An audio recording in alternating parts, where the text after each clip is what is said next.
For exclusive content, subscribe to me on Patreon. For just $3 per month, you'll gain access to exclusive content for a wide range of topics, such as travel, human psychology, sports, and more. There's no contract and you can cancel at any time. So become part of the community on Patreon today. The link is in the description.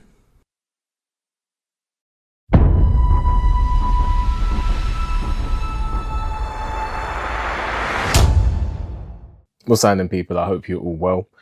So just before I start recording this video, there was a little bit of noise. So if there is any noise, please do bear with me. I'm going to do my best in this video. So why is it that friends don't support you? Well, it's kind of a situation where they don't want you to make it, but at the same time, they are hedging their bets. Because if you do make it, they're going to act like they knew you all along. So typically speaking, misery loves company.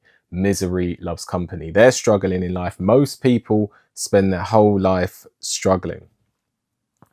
And so they're struggling, and therefore they will feel better if you're struggling. And so when you come out with your new music, when you come out with your business ideas, when you come out with aspirations to become a sports star, they're not going to support you.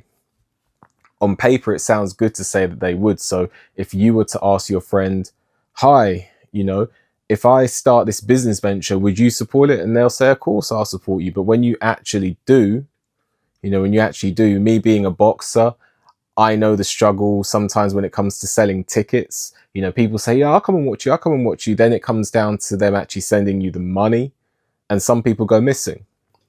So it's one thing to say. People will say they'll support you and they'll say it to your face, but behind your back, they're not supporting you. Behind your back, they're hoping that you fail so you can all just know your place and sit and watch someone on TV who made it, who doesn't care about any of you. That's the psychology of it. That's the sad psychology behind it. They would rather support someone who they don't know, who wouldn't even look in their direction, over you, the person who drove them home at 3 a.m. in the morning when you were too drunk to know where you were, the person who supported them through their hard times, maybe anxiety, depression, whatever it was. You were there for that person. But when it comes down to you trying to move forward with your life, all of a sudden they go missing, but they're out there supporting, paying $500 to support someone that has never met them before in midweek, in an inconvenient manner. They're going out in the cold, the rain, spend $500 for a bad seat to go and watch someone who doesn't care about them, but they can't even spend $20 to support you. And it's sad. And I know how it feels.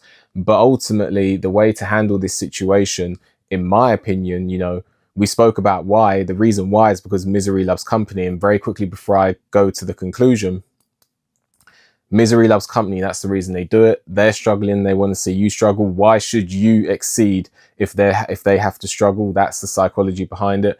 And at the end of the day, they're still hedging their bets because they're not liking your statuses. They're not sending donations. They're not commenting.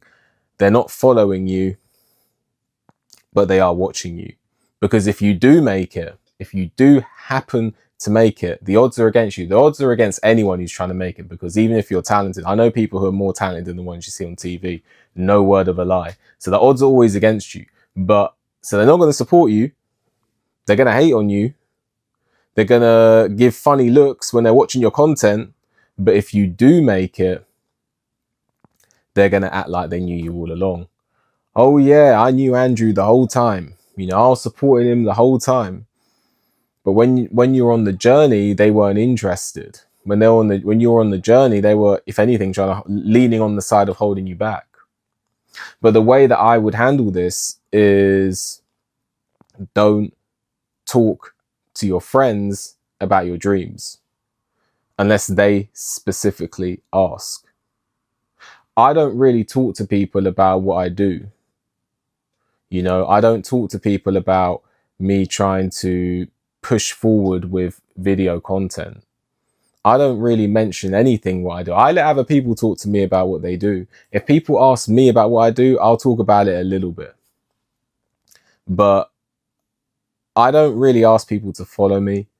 I don't really bring up anything that I'm getting up to people, because people, once you do that, they take you for granted.